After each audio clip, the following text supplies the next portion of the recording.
नमस्कार दोस्तों, आपका स्वागत है आपके अपने चैनल स्टडी वाइन्स ऑफिशियल पर। तो आज के इस वीडियो में हम इसरो से रिलेटेड महत्वपूर्ण तथ्यों के बारे में पढ़ेंगे, जिसमें हम देखेंगे कि इसरो की स्थापना कब हुई, इसका मुख्यालय कहाँ पर है, इसरो के केंद्र कहाँ कहाँ पर हैं जहाँ से उपग्रह लॉन्च किए जाते हैं, इसरो के प्रक्षेपण यान के बारे में और इसरो के जो अध्यक्ष रह चुके हैं सभी अध्यक्षों के बारे में पढ़ेंगे, उनकी उपलब्धियों के बारे में देखेंगे और जो इसरो के महत्वपूर्ण मिशन हैं जैसे कि चंद्रयान, मंगलयान, गगनयान, इनके बारे में पढ़ेंगे। तो इस वीडियो से कई प्रश्न पूछे भी गए हैं और आगे इनसे प्रश्न पूछे ही जाएंगे, तो बहुत ही इम्पोर्टेंट टॉपिक है ये, इसीलिए वीडियो को पूरा एंड तक देखें और आपके लिए काफ़ी इम्पोर्टेंट वीडियो होने वाली है ये आज की। तो चलिए बिना देरी किए हुए वीडियो को शुरू करते हैं। तो चलिए वीडियो की शुरुआत करते हैं। तो इसरो से पहले 1962 में भारतीय राष्ट्रीय अंतरिक्ष अनुसंधान समिति का गठन किया गया था। तो इसरो से पहले 1962 में किसका गठन किया गया था? भारतीय राष्ट्रीय अंतरिक्ष अनुसंधान समिति का गठन। और इसका गठन प्रसिद्ध अंतरिक्ष वैज्ञानिक डॉक्टर विक्रम साराभाई की अध्यक्षता में किया गया था और बाद में इसी अनुसंधान समिति का पुनर्गठन कर दिया गया, इसका नाम बदलकर इसरो रख दिया गया। तो भारतीय राष्ट्रीय अंतरिक्ष अनुसंधान समिति का पुनर्गठन करके 15 अगस्त 1969 को इसरो की स्थापना की गई, जिसे भारतीय अंतरिक्ष अनुसंधान संगठन कहा गया।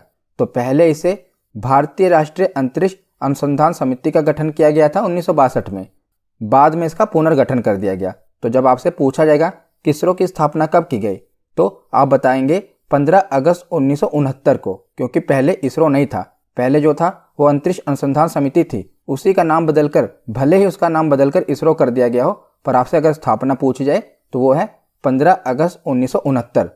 तो भारतीय राष्ट्रीय अनुसंधान समिति, इसकी स्थापना कब हुई थी? 1962 में। और इसके अध्यक्ष कौन थे? तो विक्रम साराभाई। विक्रम साराभाई को ही भारतीय अंतरिक्ष कार्यक्रम के जनक कहा जाता है, कई बार पूछा गया है। और बाद में इसी समिति का पुनर्गठन करके इसरो की स्थापना की गई 1969 में। तो जो इसरो है इसकी फुल फॉर्म क्या है? इंडियन स्पेस रिसर्च ऑर्गेनाइजेशन, भारतीय अंतरिक्ष अनुसंधान केंद्र। स्थापना हमने पढ़ी 15 अगस्त 1969 को की गई।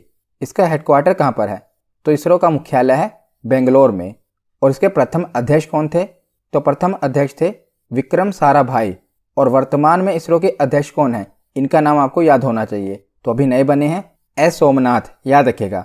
वर्तमान में इसरो के अध्यक्ष कौन है? एस सोमनाथ। उसके बाद आगे देखते हैं। तो अंतरिक्ष में भेजा गया भारत का पहला उपग्रह कौन सा था? भारत का पहला सैटेलाइट कौन सा था? तो इससे बहुत बार प्रश्न बना है, तो 3 उपग्रह आपको याद रखने हैं। तो 19 अप्रैल 1975 को भारत के द्वारा अपना पहला उपग्रह भेजा गया, इसका नाम क्या है?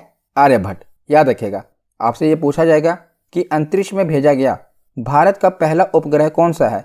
तो भारत की पहली सैटेलाइट है आर्यभट्ट। ये 1975 में भेजी गई, पर किसकी सहायता से भेजी गई?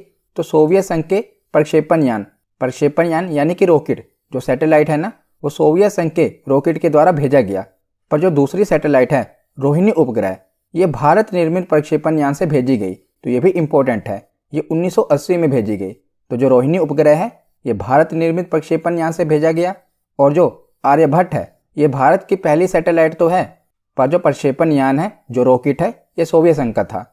और तीसरी सैटेलाइट है एप्पल, ये 19 जून 1981 को भेजी गई। ये प्रथम भारतीय संचार उपग्रह है।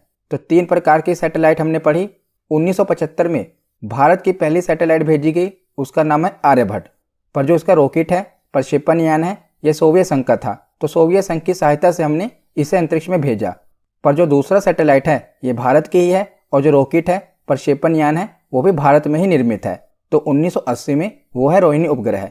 और तीसरा जो प्रथम भारतीय संचार उपग्रह है वो 1980, उसके 1 साल बाद 1981 में एप्पल उपग्रह, ये प्रथम भारतीय संचार उपग्रह है। तो 3 उपग्रह हमने पढ़ लिए, ये अंतरिक्ष में भेजे गए भारत के पहले उपग्रह हैं। उसके बाद आगे देखते हैं। तो आगे देखते हैं इसरो के केंद्र और इकाइयाँ, यानी कि इसरो के द्वारा जो उपग्रह लॉन्च किए जाते हैं वो कहाँ से किए जाते हैं, उनके केंद्र कहाँ पर है। तो वो आपसे डायरेक्ट पूछे जाते हैं कि बताइए ये अंतरिक्ष केंद्र कहाँ पर है, उसका मुख्यालय पूछा जाता है। तो देख लेते हैं एक करके, ये सभी इंपॉर्टेंट है। तो सबसे पहले है विक्रम साराभाई अंतरिक्ष केंद्र, यहाँ से भी इसरो के द्वारा उपग्रह लॉन्च किया जाता है। तो ये कहाँ पर है? तिरुवनंतपुरम, जो कि केरल में है, याद रखेगा। विक्रम साराभाई अंतरिक्ष केंद्र कहाँ पर है? तिरुवनंतपुरम, केरल में। दूसरा है सतीश धवन अंतरिक्ष केंद्र। तो यहाँ से तो मैक्सिमम सैटेलाइट लॉन्च की जाती है भारत की इसरो के द्वारा, सतीश धवन अंतरिक्ष केंद्र से। ये कहाँ पर है? ये श्रीहरिकोटा में है, आंध्र प्रदेश के श्रीहरिकोटा में। तीसरा केंद्र है इसरो उपग्रह केंद्र। इसका हेडक्वार्टर कहाँ पर है? ये कहाँ पर है? तो ये बेंगलोर, कर्नाटक में है। तो जो इसरो उपग्रह केंद्र है, यहाँ पर जो भारत सैटेलाइट भेजता है ना इसरो, तो उसके जो डिज़ाइन तैयार किए जाते हैं यहाँ पर, उसका निर्माण संबंधी कार्य यहीं पर किया जाता है इसरो उपग्रह केंद्र में, जो कि बेंगलोर में है। उसके बाद है अंतरिक्ष उपयोग केंद्र। ये कहाँ पर है? तो ये अहमदाबाद, गुजरात में है। यहाँ पर भी जो सैटेलाइट हैं उनके निर्माण संबंधी कार्य किए जाते हैं। उसके बाद अगला केंद्र है राष्ट्रीय दूर संवेदी केंद्र। ये कहाँ पर है? हैदराबाद, तेलंगाना में है। और इसी की सहायता के लिए एक और केंद्र बनाया गया है, भारतीय दूर संवेदी संस्थान। ये देहरादून में है। तो ये आपको सभी केंद्र पता होने चाहिए ये कहाँ पर है। अभी एनटीपीसी के एग्जाम में इससे बहुत से प्रश्न पूछे गए थे, इसीलिए इम्पोर्टेंट है, सभी केंद्र आप याद रखिएगा। उसके बाद आगे देखते हैं। तो इसरो द्वारा जो निर्मित प्रक्षेपण यान है वो अब हम देख लेते हैं। प्रक्षेपण यान यानी कि रॉकेट, जिसकी सहायता से जो उपग्रह हैं उन्हें अंतरिक्ष में भेजा जाता है। तो ये बहुत इंपॉर्टेंट है, इन्हें भी एक बार देख लेते हैं। तो कौन कौन से प्रक्षेपण यान हैं इसरो द्वारा निर्मित? तो पहला है SLV-3, दूसरा है ASLV, तीसरा है PSLV और चौथा है GSLV। तो इनके बारे में हम पढ़ेंगे, जिनमें से अभी वर्तमान में देखा जाए तो PSLV और GSLV यही दो कार्यरत हैं, बाकी जो हैं वो पुराने हो चुके हैं, मतलब कि उनका भी अपडेट वर्जन है। अब जो ये SLV है और ASLV है, इनसे काम तो नहीं लिया जाता, बल्कि अब जो PSLV है और GSLV है इन्हीं से काम लिया जाता है, पर हम इनके बारे में भी पढ़ेंगे। तो सबसे पहले देखते हैं SLV-3। तो जो ये प्रक्षेपण यान है, पहले तो देखते हैं SLV की फुल फॉर्म क्या है। तो सैटेलाइट लॉन्च व्हीकल। ये भारत का प्रथम प्रक्षेपण यान था, मतलब कि भारत ने सबसे पहले इसी को बनाया था, SLV-3 को। और यह साधारण क्षमता का उपग्रह प्रक्षेपण यान था, जो 40 किलोग्राम भार वर्ग के उपग्रह को पृथ्वी की निचली कक्षा में स्थापित कर सकता था। मतलब कि जो कम भार वाले उपग्रह थे उनको ये स्थापित कर सकता था। तो इसरो के द्वारा सबसे पहले यही प्रक्षेपण यान बनाया गया था, और इसी प्रक्षेपण यान की सहायता से रोहिणी उपग्रह को अंतरिक्ष में भेजा गया था। हमने पढ़ा था ना कि जो भारत का पहला उपग्रह था आर्यभट्ट, वो तो रूस के प्रक्षेपण यान से भेजा गया था, और जो रोहिणी उपग्रह था उसे इसरो ने अपने प्रक्षेपण यान से भेजा था। तो यही वाला SLV-3 इसी प्रक्षेपण यान के द्वारा रोहिणी उपग्रह को भेजा गया था। तो हमने क्या पढ़ा कि SLV की फुल फॉर्म क्या है? Satellite launch vehicle. और ये भारत का पहला प्रक्षेपण यान था, और इसी के द्वारा रोहिणी उपग्रह को अंतरिक्ष में भेजा गया था। तो ये इंपॉर्टेंट है। अब ये कार्यरत नहीं है, पर हमारे एग्जाम के लिए इंपॉर्टेंट है। उसके बाद देखते हैं ASLV। तो उसी का एडवांस वर्जन है SLV का, ASLV। इसकी फुल फॉर्म है ऑगमेंटेड सैटेलाइट लॉन्च व्हीकल, और इसे 100 से 150 किलोग्राम भार वर्ग के उपग्रहों को पृथ्वी की निचली कक्षा में स्थापित करने के उद्देश्य से विकसित किया गया था। तो जो हमने SLV पढ़ा था वो 40 ग्राम के भार वर्ग के उपग्रहों को अंतरिक्ष में स्थापित करने के लिए उसे बनाया गया था, पर जो ASLV है ये 100 से लेकर 150 किलोग्राम भार वर्ग के उपग्रहों को पृथ्वी की निचली कक्षा में स्थापित करने के उद्देश्य से विकसित किया गया था। तो ये SLV का ही एडवांस वर्जन था, पर अब ये कार्यरत नहीं है। फिर इसका एडवांस वर्जन बनाया गया PSLV, polar satellite launch vehicle, और ये कार्यरत है। इसी के द्वारा मैक्सिमम जो हमारे सैटेलाइट हैं वो भेजे जाते हैं। तो PSLV की फुल फॉर्म क्या है? Polar satellite launch vehicle. और इस प्रक्षेपण यान की सहायता से 1200 किलोग्राम भार वर्ग के उपग्रहों को 900 किलोमीटर की ऊंचाई तक भू स्थिर कक्षा में भेजा जा सकता है। तो जो हमारे मैक्सिमम सैटेलाइट हैं वो आपने सुने होंगे PSLV और GSLV, ज़्यादातर PSLV की सहायता से भेजे जाते हैं। तो जो भारत का चंद्रयान-1 मिशन था ये भी इसी प्रक्षेपण यान के द्वारा भेजा गया था, PSLV। इसी ग्रुप के प्रक्षेपण यान के द्वारा भेजा गया था। PSLV XL C11 ये इस प्रक्षेपण यान का नाम था। बहुत बार एग्जाम में पूछा गया है, याद रखिएगा। और जो मंगलयान है वो भी PSLV के द्वारा ही भेजा गया था, PSLV XL C25 इस प्रक्षेपण यान के द्वारा भेजा गया। अभी हम आगे चंद्रयान-1 और मंगलयान के बारे में पढ़ेंगे, पर अभी आपको ये पता होना चाहिए कि जो PSLV प्रक्षेपण यान है ये बहुत इंपॉर्टेंट है। इसी की सहायता से हमारे मैक्सिमम सैटेलाइट अंतरिक्ष में भेजे जाते हैं। तो हमने सबसे पहले पढ़ा SLV, उसके बाद पढ़ा ASLV, ये भी कार्यरत नहीं है। उसके बाद हमने पढ़ा PSLV, और PSLV के बाद देखते हैं GSLV। तो GSLV की फुल फॉर्म है जियो सिंक्रोनस सैटेलाइट लॉन्च व्हीकल, और इस प्रक्षेपण यान के माध्यम से मध्यम भार वाले और भारी भरकम उपग्रहों को अंतरिक्ष में भेजा जाता है। तो जो भारी भरकम उपग्रह होते हैं, सैटेलाइट होते हैं, उन्हें GSLV के द्वारा ही भेजा जाता है। इसी के ग्रुप में GSLV Mk2 प्रक्षेपण यान आता है और GSLV Mk3 प्रक्षेपण यान आता है। तो जो GSLV Mk3 प्रक्षेपण यान है, इसके द्वारा जो भारी भरकम उपग्रह होते हैं ना, उनको भेजा जाता है। तो इसीलिए इसे बाहुबली रॉकेट के नाम से जाना जाता है। ये पूछा जा सकता है कि कौन से रॉकेट को बाहुबली रॉकेट के नाम से जाना जाता है, तो GSLV Mk3 ये GSLV ग्रुप का ही रॉकेट है। तो जो GSLV Mk2 है, ये जो मध्यम भार वाले उपग्रह होते हैं उनको ले जाता है, पर जो GSLV Mk3 है, ये भारी भरकम जो उपग्रह होते हैं उनको अंतरिक्ष में लेकर जाता है। इसीलिए इसे बाहुबली रॉकेट के नाम से जाना जाता है। उसके बाद आगे हम देखते हैं इसरो के सभी प्रमुख, यानी कि अब तक जो इसरो के अध्यक्ष बने हैं ना, उनके बारे में हम पढ़ लेते हैं, उनकी उपलब्धियां भी देख लेते हैं। तो इससे कई बार प्रश्न पूछा गया है, तो एक बार देख लेते हैं। तो सबसे पहले हैं विक्रम साराभाई। इनका कार्यकाल 1969 से लेकर 1972 तक का रहा, 3 साल का, और ये भारतीय अंतरिक्ष कार्यक्रम का जनक कहलाते हैं। याद रखिएगा, भारतीय अंतरिक्ष कार्यक्रम का जनक किसे कहा जाता है? विक्रम साराभाई को। तो इनके बाद MGK मेनन, इन्हें इसरो का अध्यक्ष बनाया गया 1972 में, और इनका कार्यकाल बहुत ही कम रहा, 9 महीने का कार्यकाल रहा मात्र इनका, MGK मेनन का।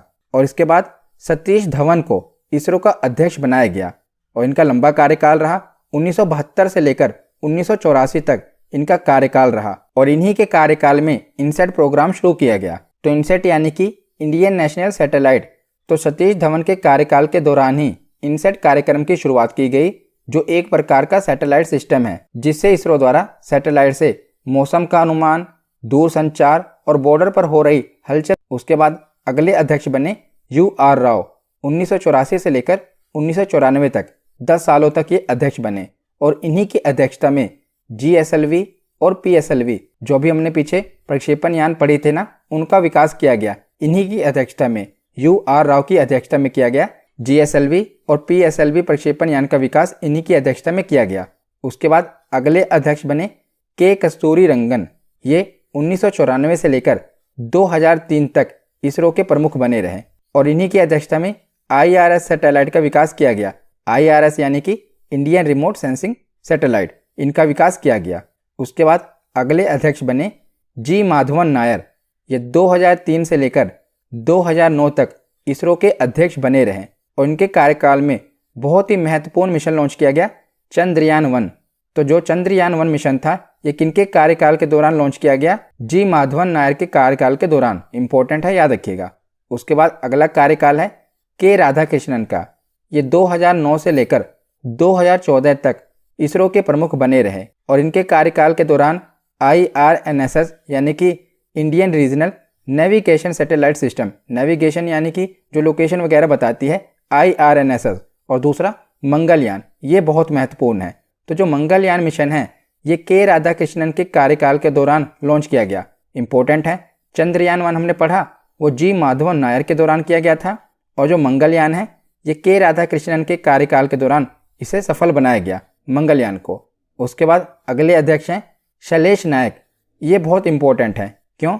क्योंकि इसरो के इतिहास में सबसे कम कार्यकाल इन्हीं का रहा है, शैलेश नायक का, सिर्फ 11 दिन का कार्यकाल, इसलिए इंपॉर्टेंट बन जाता है। आपसे ये पूछा जा सकता है कि इसरो के प्रमुख में सबसे कम कार्यकाल किसका रहा है? तो शैलेश नायक का रहा है, सिर्फ 11 दिन। उसके बाद अगले अध्यक्ष बने AS किरण कुमार। ये 2015 से लेकर 2018 तक इसरो के अध्यक्ष बने रहे, और उनके कार्यकाल में GSLV Mk3, अभी हमने पीछे पढ़ा ना बाहुबली रॉकेट के बारे में, तो इसका विकास इन्हीं के कार्यकाल के दौरान किया गया। किनके कार्यकाल के दौरान? AS किरण कुमार के कार्यकाल के दौरान। उसके बाद अगले अध्यक्ष बने K सिवान। ये 2018 से लेकर 2022 तक इसरो के अध्यक्ष बने रहे, और इनकी अध्यक्षता के दौरान चंद्रयान-2 मिशन लॉन्च किया गया। चंद्रयान-2 कब लॉन्च किया गया? K सिवान की अध्यक्षता के दौरान। और वर्तमान में देखा जाए तो इसरो के 11वें अध्यक्ष हैं S सोमनाथ, और इनका कार्यकाल अभी चल रहा है। ये भी 2022 में ही नियुक्त किए गए हैं, S सोमनाथ, याद रखिएगा। तो हमने इसरो के 11 अध्यक्षों के बारे में पढ़ा, जो हमने 1969 से लेकर अभी तक 2022 तक जो भी अध्यक्ष रहे हैं उनके बारे में पढ़ लिया, और जो उनकी उपलब्धियां रही हैं एग्जाम में पूछी जाती हैं वो भी हमने देख ली। तो ये आपको याद होना चाहिए, एक ही स्लाइड में इसीलिए मैंने कवर कर दिया, इसे बहुत से प्रश्न पूछे गए हैं। अब हम आगे देखते हैं। तो आगे अब हम जो इसरो के मिशन हैं महत्वपूर्ण उनके बारे में पढ़ते हैं। तो सबसे पहले देखते हैं चंद्रयान मिशन। तो चंद्रयान मिशन में देखते हैं चंद्रयान 1। तो जो चंद्रयान 1 है ये चंद्रमा के लिए भारत का पहला मिशन है। और ये कब प्रक्षेपित किया गया, ये कब लॉन्च किया गया? तो 22 अक्टूबर 2008। ये तारीख याद रखेगा, अभी एनटीपीसी का एग्जाम हुआ था, बहुत बार रिपीट हुआ था ये प्रश्न, और बहुत बार ये परीक्षा में पूछा भी जाता है कि चंद्रयान 1 कब लॉन्च किया गया? तो 22 अक्टूबर 2008 को लॉन्च किया गया। और कहाँ से ये भेजा गया, मतलब कि कहाँ से लॉन्च किया गया मिशन? तो सतीश धवन अंतरिक्ष केंद्र, अभी हमने पीछे पढ़ा था ना, यह है कहाँ पर? श्रीहरिकोटा आंध्र प्रदेश में है, वहीं से ये लॉन्च किया गया। और कौन से अंतरिक्ष यान से, यानी कि कौन से प्रक्षेपण यान से चंद्रयान 1 लॉन्च किया गया? तो PSLV XL C11 से ये लॉन्च किया गया। ये रॉकेट का नाम भी याद रखिएगा, ये रॉकेट का नाम भी एग्जाम में पूछा जाता है, PSLV XL C11। उसके बाद ये देखते हैं कि जब चंद्रयान 1 लॉन्च किया गया उस समय इसरो के अध्यक्ष कौन थे? अभी हमने पीछे देखा था जी माधवन नायर, ये उस समय इसरो के अध्यक्ष थे। और चंद्रयान 1 ने चंद्रमा की सतह पर पानी की मौजूदगी का पता लगाया था, मोस्ट इंपॉर्टेंट। तो जो चंद्रयान 1 था इसी ने चंद्रमा की सतह पर पानी की मौजूदगी का पता लगाया था। तो हमने क्या क्या पढ़ा कि जो चंद्रयान 1 है ये भारत का पहला चंद्रयान मिशन था। दूसरी चीज़ हमने पढ़ी कि इसे 22 अक्टूबर 2008 को लॉन्च किया गया था। तीसरी चीज़ हमने पढ़ी कि ये सतीश धवन अंतरिक्ष केंद्र से इसे लॉन्च किया गया था। और चौथी चीज़ हमने पढ़ी कि कौन से रॉकेट से, PSLV XL C11 से इसे लॉन्च किया गया। पांचवी चीज़ हमने पढ़ी कि उस समय अध्यक्ष कौन थे, जी माधवन नायर। और छठी चीज़ हमने पढ़ी कि इसकी उपलब्धि क्या थी, तो इसने चंद्रमा की सतह पर पानी की मौजूदगी का पता लगाया था। तो इतनी चीज़ें हमें चंद्रयान 1 से याद होनी चाहिए। तो चंद्रयान 1 हमने पढ़ लिया। चंद्रयान 2 में क्या है? तो जो चंद्रयान 2 है ये भारत ने 22 जुलाई 2019 को चंद्रयान 2 मिशन लॉन्च किया था। ये तारीख भी याद रखिएगा, 22 जुलाई 2019। और जो चंद्रयान 2 है इसका प्रक्षेपण श्रीहरिकोटा के सतीश धवन अंतरिक्ष केंद्र से ही किया गया, जहां से चंद्रयान 1 का लॉन्च किया गया था। और चंद्रयान 2 में ऑर्बिटर, लैंडर और रोवर 3 चीज़ें शामिल हैं। क्या क्या? ऑर्बिटर, लैंडर और रोवर। और लैंडर और रोवर का नाम भी याद रखेगा, लैंडर का नाम है विक्रम और रोवर का नाम है प्रज्ञान। तो ये नीचे आप देख रहे हैं, यह है ऑर्बिटर जो कि चंद्रमा की कक्षा में चक्कर लगाएगा। एक है लैंडर जो कि चंद्रमा की सतह पर उतरेगा, और रोवर जो कि रोबोट है जिसे चंद्रमा की सतह पर उतारा जाना था। तो ये 3 चीज़ें शामिल थी चंद्रयान 2 मिशन में, ऑर्बिटर, लैंडर और रोवर। और लैंडर और रोवर का नाम जरूर याद रखेगा, लैंडर का नाम था विक्रम और रोवर का नाम था प्रज्ञान। और जो चंद्रयान 2 है इसका भार कितना था, ये एनटीपीसी एग्जाम में पूछा गया था, इसलिए इंपॉर्टेंट भी है। तो जो चंद्रयान 2 है इसका भार था 3850 किलोग्राम, इसका भार था। और जो चंद्रयान 2 है इसका प्रक्षेपण यान कौन सा था? तो वही जो बाहुबली रॉकेट हमने पढ़ा था, GSLV Mk3 M1, ये रॉकेट का नाम था। तो इतनी चीज़ें हमें चंद्रयान 2 से याद रखनी है। सबसे पहले याद रखना है कि 22 जुलाई 2019 को ये मिशन लॉन्च किया गया। दूसरी चीज़ हमें याद रखनी है कि श्रीहरिकोटा के सतीश धवन अंतरिक्ष केंद्र से ये लॉन्च किया गया। तीसरी चीज़ हमने पढ़ी, इसमें क्या क्या शामिल है? ऑर्बिटर, लैंडर और रोवर। लैंडर का नाम था विक्रम और रोवर का नाम था प्रज्ञान। और चंद्रयान 2 का भार कितना है? 3850 किलोग्राम। और प्रक्षेपण यान कौन सा था? GSLV Mk3 M1। तो चंद्रयान के बाद देखते हैं मंगलयान। तो मंगलयान 5 नवंबर 2013 को आंध्र प्रदेश के श्रीहरिकोटा स्थित सतीश धवन अंतरिक्ष केंद्र से इसे भी लॉन्च किया गया। और रॉकेट कौन सा था, ये इंपॉर्टेंट है, रॉकेट का नाम बहुत बार पूछा गया है। तो PSLV XL C25, इस रॉकेट के द्वारा मंगलयान को लॉन्च किया गया। कौन से? PSLV XL C25। और 24 सितंबर 2014 को मंगल पर पहुंचने के साथ ही भारत विश्व में अपने प्रथम प्रयास में ही सफल होने वाला पहला देश बन गया। तो भारत ऐसा पहला देश बन गया जो कि मंगल पर अपने पहले ही प्रयास में सफल रहा। और इसी के साथ भारत मंगल पर पहुंचने वाला चौथा देश बन गया। इससे पहले सोवियत रूस, नासा और यूरोपीय अंतरिक्ष एजेंसी ने यह कारनामा कर दिया था। उसके बाद भारत ऐसा चौथा देश बन गया। ये 3 पहले थे। और एशिया में देखा जाए तो एशिया में भारत पहला देश बन गया। इससे पहले एशिया में कोई भी मंगल पर सफलतापूर्वक नहीं पहुंच पाया था। भारत एशिया में पहला देश बन गया और दुनिया में देखा जाए तो ऐसा चौथा देश बन गया जो कि मंगल पर पहुंचा था। तो ये तो मंगलयान 1 था। अभी मंगलयान 2 पर भी काम चल रहा है। मंगलयान 2 भारत के मंगलयान के बाद मंगल ग्रह के लिए दूसरा मिशन है और भारतीय अंतरिक्ष अनुसंधान संगठन यानी कि इसरो द्वारा मंगल ग्रह के लिए मिशन को 2024 में लॉन्च किया जाएगा। यानी कि मंगलयान 2 को 2024 में लॉन्च किया जाएगा। मंगलयान 1 में हमने क्या पढ़ा कि 5 नवंबर 2013 को आंध्र प्रदेश के श्रीहरिकोटा से इसे लॉन्च किया गया। रॉकेट का नाम है PSLV XL C-25 और भारत चौथा देश बन गया पूरी दुनिया में और एशिया में पहला देश बन गया और पहले प्रयास में सफल होने वाला भी पहला देश बन गया जो कि मंगल पर पहले ही प्रयास में सफल रहा। तो ये हमने मंगलयान के बारे में पढ़ा। आगे हम देखते हैं गगनयान मिशन।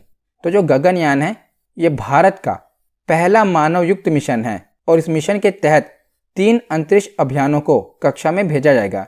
इन तीनों अभियानों में 2 मानव रहित तथा 1 मानव युक्त मिशन होगा। यानी कि जो गगनयान मिशन है इसके तहत 3 अंतरिक्ष अभियानों को भेजा जाएगा।